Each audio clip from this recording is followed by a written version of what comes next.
I consider myself a man of decent logic. A man who has a fairly firm grasp on the perceptions of reality. A man who's down to earth and lives in the realms of the real world. Until today, when that reality was challenged by a blue-tainted hedgehog and his flying fox with two tails. This is the gateway to madness that the world of children's programming has chosen to call The Adventures of Sonic the Hedgehog. Imagine coming across a mentally disabled person who's not only criminally insane, but was also drunk, high, and had a whole frontal lobotomy, leaving little to no intelligence left in his brain. He would be normal compared to the adventures of Sonic the Hedgehog. So, what's wrong with this show? What's right with this show? That's the shorter answer. It's actually hard to come up with words to describe how batshit crazy this show is. It is that crazy. So, rather than talk about it, let's go ahead and try and watch it. The keyword being try.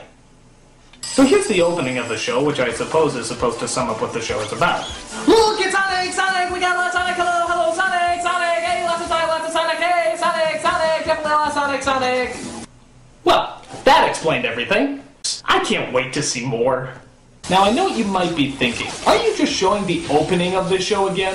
Nope. This is literally all the show is, just chasing and yelling. It's like a cartoon for kids that have Tourette's syndrome. So the show stars Sonic, duh, fresh from his hit video game off the Sega Genesis. He's voiced by none other than Jaleel White. That's right, Urkel from Family Matters. I see you. Oh yeah, because Urkel's voice was such a delight to listen to, wasn't it? All I care about in this park is the safety of the kids. I shall be forced to verbally castigate you in front of your peers. He's accompanied by his sidekick Tails, a little fox who can fly around because he was born with two tails.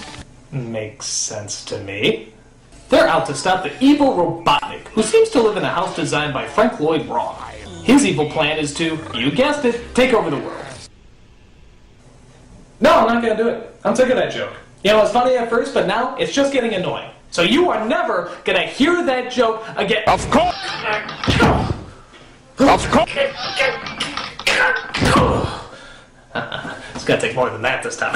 Of course! So Robotnik isn't really as much a dictator as much as a comic foil for Sonic to make fun of. One troublemaking teenager has made me tear every hair from my beautiful head! He tries to stop him by building robots that are designed to kill and destroy. These machines are so lame, I doubt they make it as half-baked Mega Man villains. Two of the robots created are a robotic chicken named Scratch and whatever the hell this is named Grounder. And if you thought Sonic's voice was annoying, just listen to this ear sodomy. Hey, Fastra! You missed! I'll glue your yap shut! How do I describe the voices of these two? You ever tell your side of a story where you're trying to make the other person you're talking about sound really obnoxious? So I'm sitting there just talking to my friends when suddenly the teacher walks in and is like, "What are you doing here? Aren't you supposed to be in class?" He made me persistent! He made you too dumb to quit! And then my idiot friend is like, "Duh, I don't know. I thought it started later." Yeah, the chase is over! Yeah, you make them sound annoying for a reason. They annoy you! There's also a monkey named Coconuts who wants to capture Sonic on his own, often declaring war on the speedy little hedgehog. I declare open season on hedgehogs. You can run, but you can't hide, hedgehog. He's got weapons of mass acceleration. I'm over there. How does that work? I don't care how stupid you are. If you just say I'm over there, nobody's gonna go, "Oh, he's over there." Even the mentally ill aren't that stupid. Look at this animation, by the way. There is no thought, focus, or structure put into any of it. This isn't animation, doodling. I don't want to watch something that's less entertaining than what I drew on my desk in high school. Guess you guys won't be staying for a second show. You got that right. So the whole show pretty much is just the evil robots trying to set up traps to catch Sonic and how the traps always seem to backfire. Gee, does that sound familiar at all? Unlike the Roadrunner though, this show has the misfortune of having people speak. Obviously a very big mistake. Oh, here comes the hedgehog! Get ready to nab him! I got him! I thought you had him! I thought you had him! Tom and Jerry had a plot compared to this! As you probably gather, this show has absolutely no basis in logic or reason. But there are just really some things that go beyond the boundaries of comprehension. Like, watch this scene.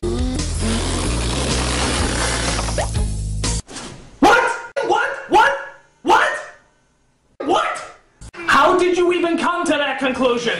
I mean, what's next? The beautiful woman's gonna come out?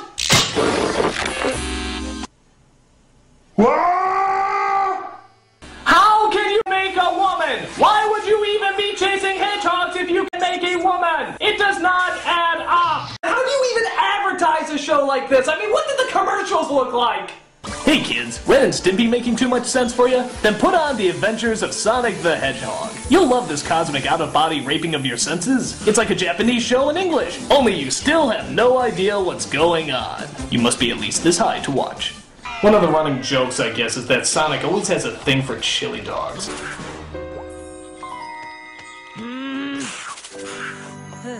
Sorry, every pony. That's it for today.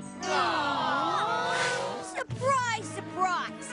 You ran out again! Who cares how good the cider is if I never get to drink it? You know, I might even buy some cider and hold on to it for a while, drinking it drop by drop in front of her. You know, at least with other cartoons, there's some sort of rhyme or reason. Bugs Bunny with carrots, Winnie the Pooh and honey, a blue hedgehog, and chili dogs? What's the connection? Gotta roll, troll! Even in the realm of its own insanity, it doesn't make any sense. Like, look at this scene. And so the donkey says to the mule, ahem, can you move? You're blocking my path. Yeah, in a minute. So the donkey says to the mule, when somebody tries to block, show them that you rock. And the mule says, oh, easy does it, lady. We're moving, okay? Good. Tails can fly! Don't you realize a terrible villain is about to destroy this entire place? Nope. Don't say no, never mind the current events. Maybe you should consider a career in politics. Oh, come on! I've seen Fruity Pebble commercials funnier than this! This is torture! This is madness! This is Sonic! And just when you think you've seen the lamest part of the show, Sonic actually has a moral to teach at the end. Because I really want a blue hedgehog who eats chili dogs to be my children's teacher. We're surrounded, Sonic. Call 911. No way, Tails. This is nothing. 911 is for real emergencies. That's right, kids. Don't call 911 for being attacked by people who want to kill or kidnap you. Only call for important things. Like if the cable goes out and you can't watch The Adventures of Sonic the Hedgehog. That's what's important. But even the messages are weird. I mean, there's the usual stuff like learn to share and eat your veggies, but some of these are just strange. If you think it's smart to climb in a dryer, you're really all wet. Really? Kids climbing the dryers is such a national problem they have to devote the entire end of an episode to that? You know what? Given the intelligence of the people who watch this show, this is probably a good thing to teach. Because my guess is when they're not trying to operate heavy machinery with their butt cheeks, they're probably trying to do something stupid like this. I mean, what else could you possibly teach that would be as stupid as that? Even you can learn something from a sloth.